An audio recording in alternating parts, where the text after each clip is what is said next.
and then take love's true form. Adegan di film Shrek ini sangat bertolak belakang dengan cerita Beauty and the Beast. Cinta sejati seharusnya mengubah orang menjadi sosok yang cantik atau tampan. Namun Putri Fiona tetaplah seorang ogre atau makhluk mitos yang dianggap jelek. But I don't understand. I'm supposed to be beautiful.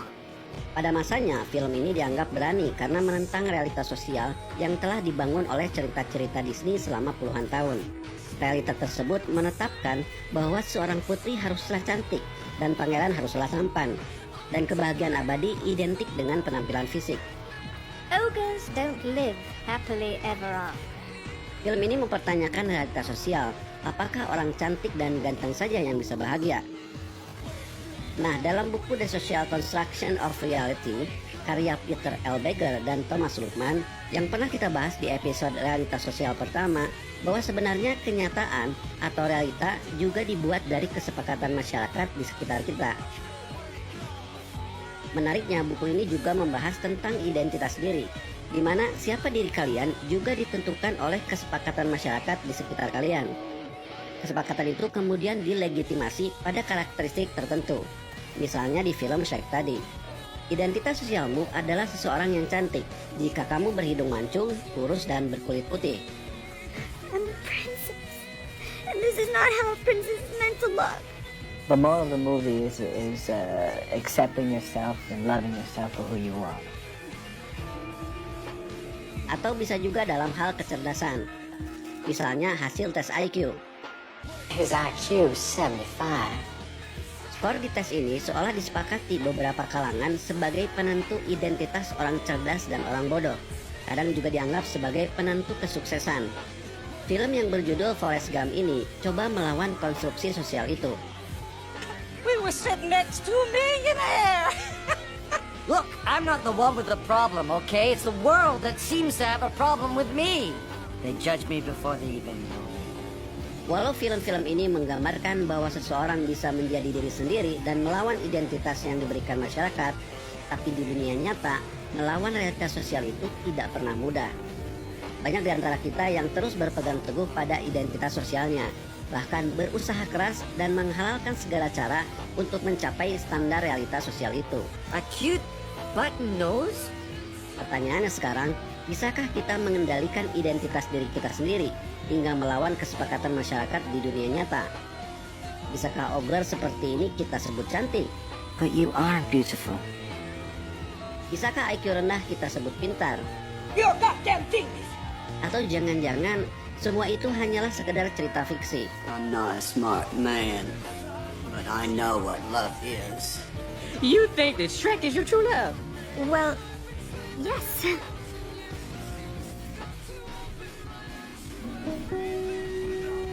Pernahkah kalian bertanya, siapa saya? Pasti di situ ada nama, umur, agama, mungkin juga pekerjaan, suku, dan jenis kelamin. Tapi pernahkah kalian bertanya, kenapa identitas kalian itu ada? Sama seperti nama-nama benda yang ada di realitas sosial kita, tujuan identitas diri adalah agar masyarakat bisa menandai sesuatu, agar lebih mudah dibedakan antara satu dengan yang lain. Karena itulah, sulit untuk mengendalikan identitas diri kita tanpa adanya pengaruh masyarakat. Lalu sampai sejauh mana kita bisa mengendalikan identitas diri kita dalam pengaruh realitas sosial? Pertanyaan inilah yang sering muncul dan menjadi inspirasi bagi para filmmaker. Selain dua film yang disebutkan di awal video, ada banyak sekali film lain yang coba melawan realitas sosial yang ada. Misalnya film Maleficent ini. Film ini melawan identitas penyihir jahat yang telah dibuat oleh Disney sendiri selama puluhan tahun. Are you Maleficent? You're the evil that's in the world. Bahkan film ini juga menantang romantisme cerita-cerita Disney, di mana cinta sejati haruslah antara pria dan wanita. Di sini cinta sejati yang bisa membangunkan putri tidur adalah kasih sayang seorang ibu angkat pada anaknya. Hello, Godmother. Selain itu juga ada film yang mempertanyakan identitas sosial di kehidupan kita sehari-hari. Film Up misalnya. Film ini menentang identitas yang sering kita sepakati, bahwa seorang yang sudah tua harusnya berdiam diri di rumah. Good afternoon. My name is Russell. But I don't need any help. now. Up mencoba menunjukkan bahwa identitas seorang petualang bisa ada di umur berapapun. Ready? Ready! Selain itu, ada pula film yang mempertontonkan bagaimana perlawanan identitas antara diri dan lingkungan sosialnya. Bagaimana identitas itu bisa terjadi dan akhirnya bisa diubah. Film Coco misalnya. The greatest musician of all time. I want to be just like him. Tokoh utama, Miguel, bertekad melawan identitas yang diberikan keluarganya sebagai pembenci musik. Hingga akhirnya dia bisa mengubah realitas sosial di keluarganya.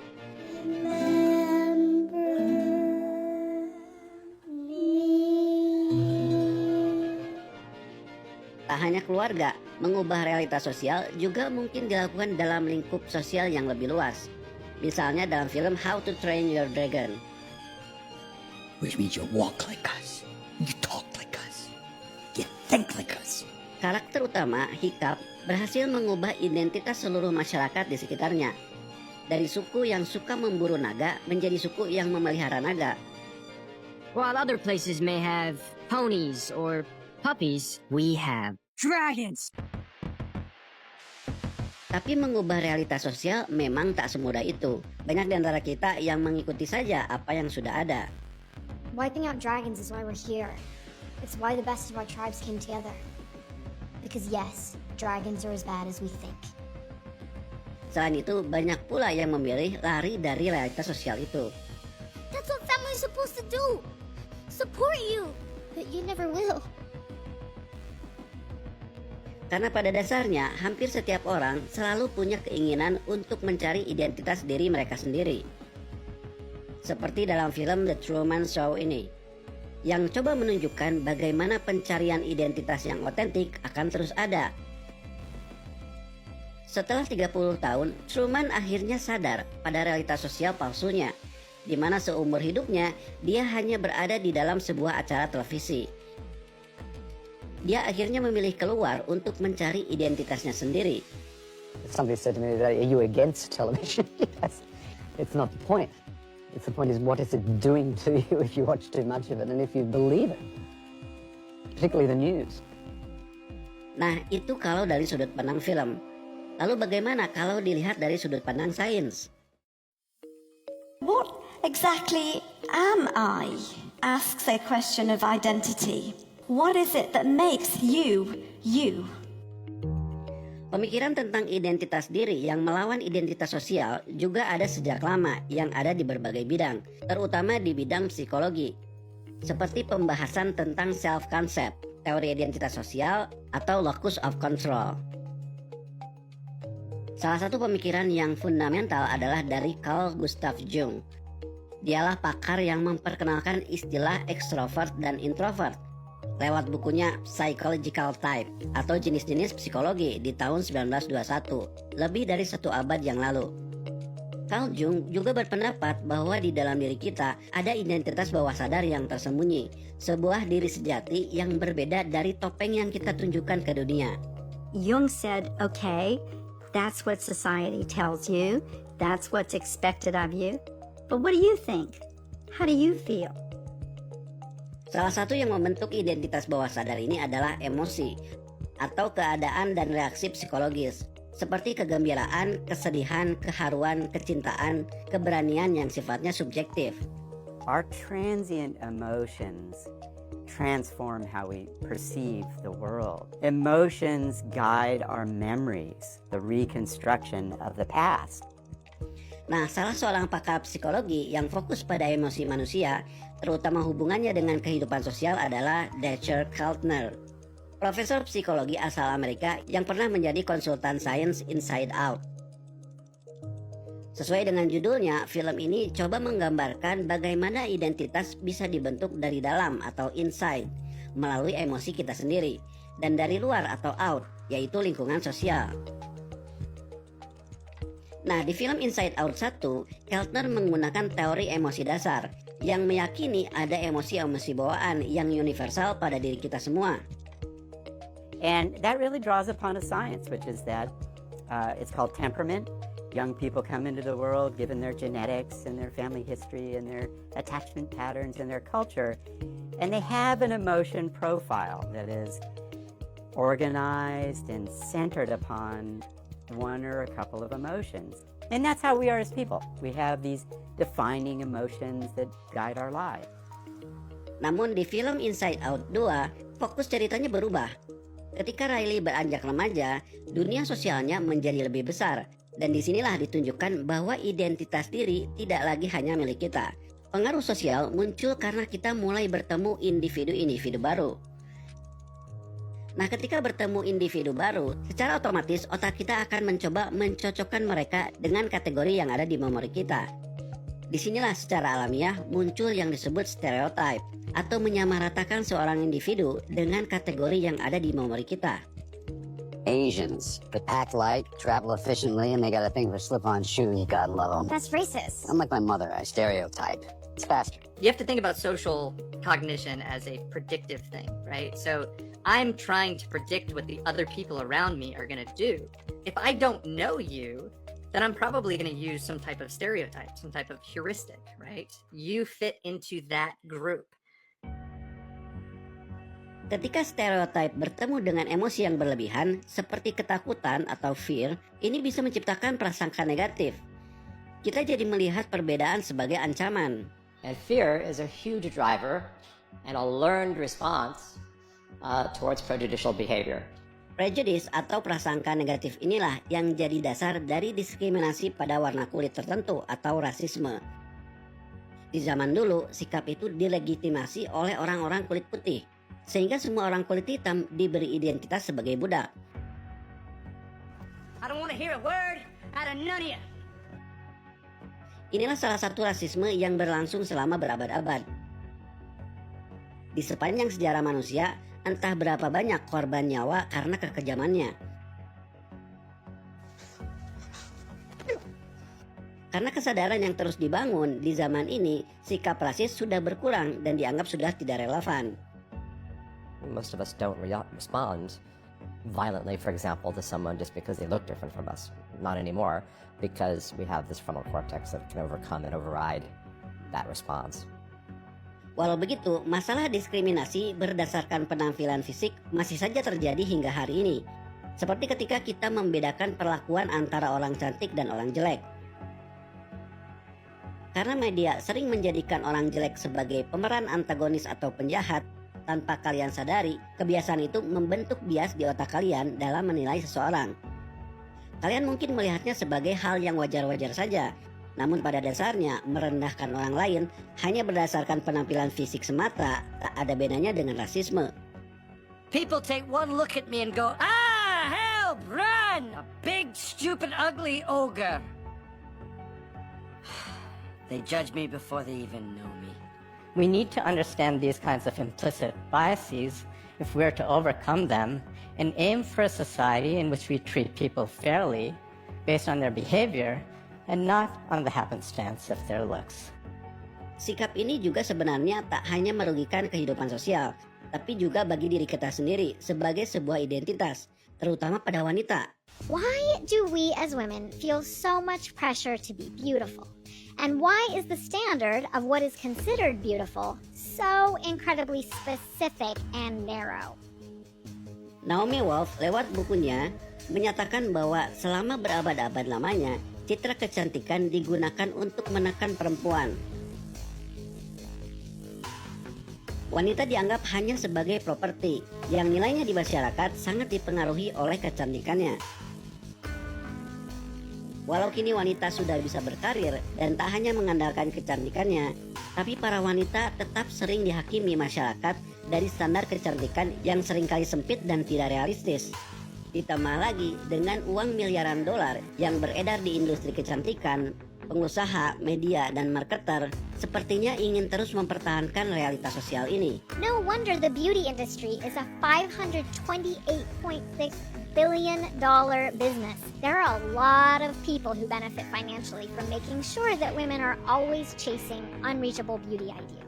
Realitas sosial tentang kecantikan pun sebenarnya sangat subjektif, karena standarnya sangat berbeda antara wilayah satu dengan yang lain.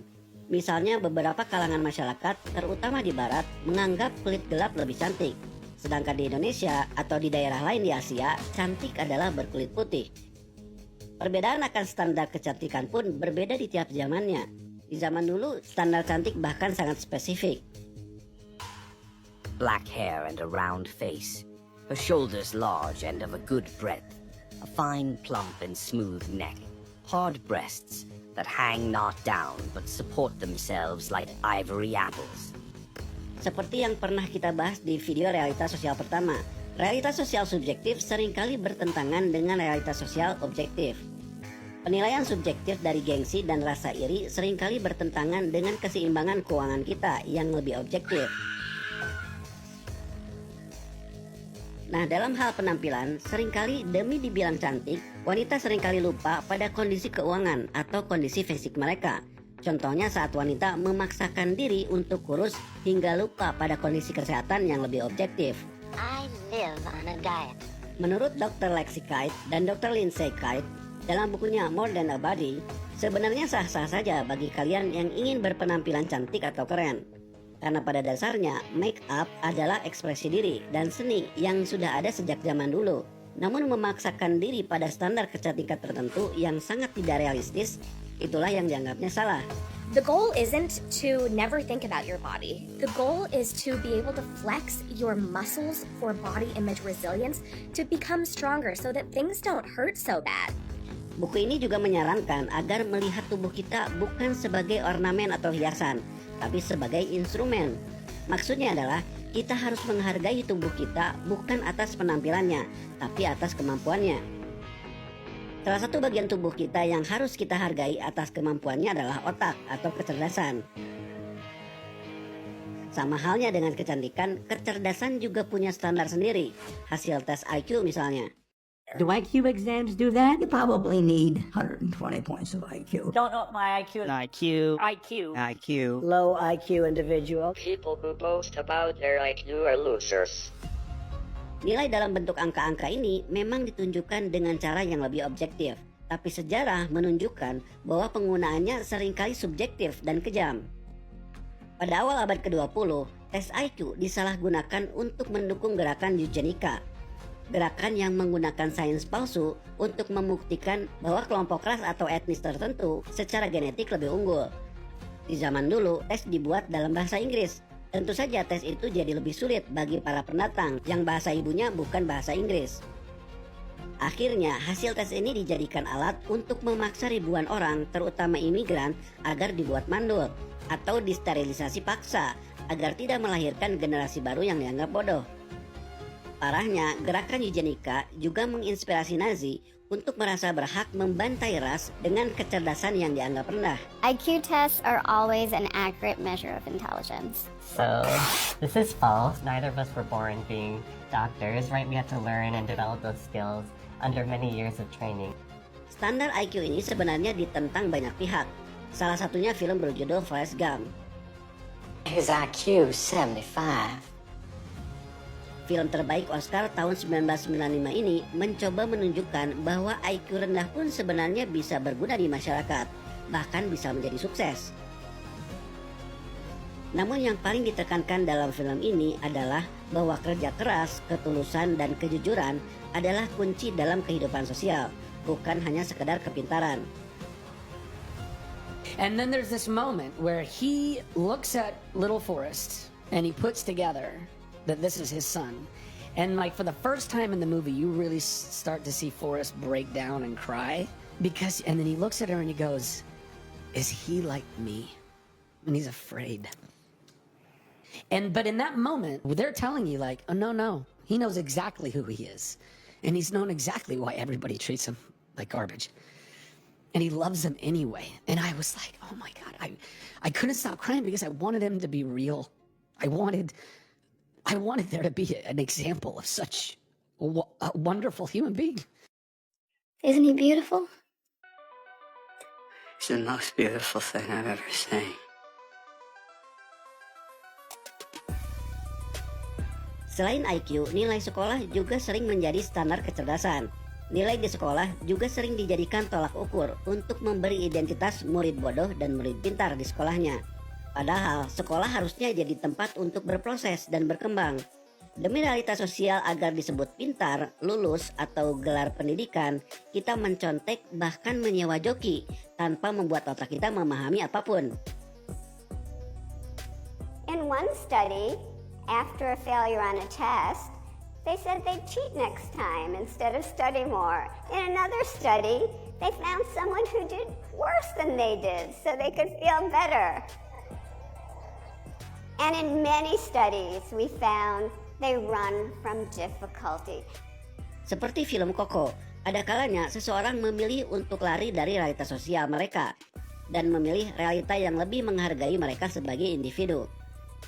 Sayangnya, pelarian para pelajar seringkali negatif. Contohnya adalah tawuran atau geng motor. Well, I can't compete in the brains, I can't compete in the body, I can't compete in the possessions, but I'm going to be the baddest of the bad. And that's going to get me respect from certain people. Selain realitas sosial tentang penampilan dan kecerdasan, ada satu realitas sosial lagi yang punya standar tersendiri, yaitu kesuksesan. Hi, Mom. What do you think? You look like a gangster. Sama seperti kecantikan dan kepintaran, tak jarang ada yang menghalalkan segala cara demi mempertahankan dan mencapai kesuksesan seperti mencuri, korupsi, dan menipu. Tapi bedanya, curang demi kesuksesan punya dampak yang lebih luas, dari sekedar keluarga hingga negara.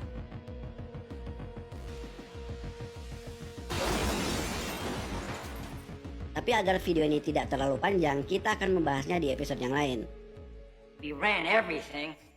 We paid off cops, we paid off lawyers, we paid off judges. Ya, intinya dari video ini kita bisa belajar bahwa diri kita, terutama otak kita, memang didesain untuk mengkotak-kotakan sesuatu, namun bukan untuk menjadi sumber perpecahan, tapi justru untuk bisa mengenal satu sama lain.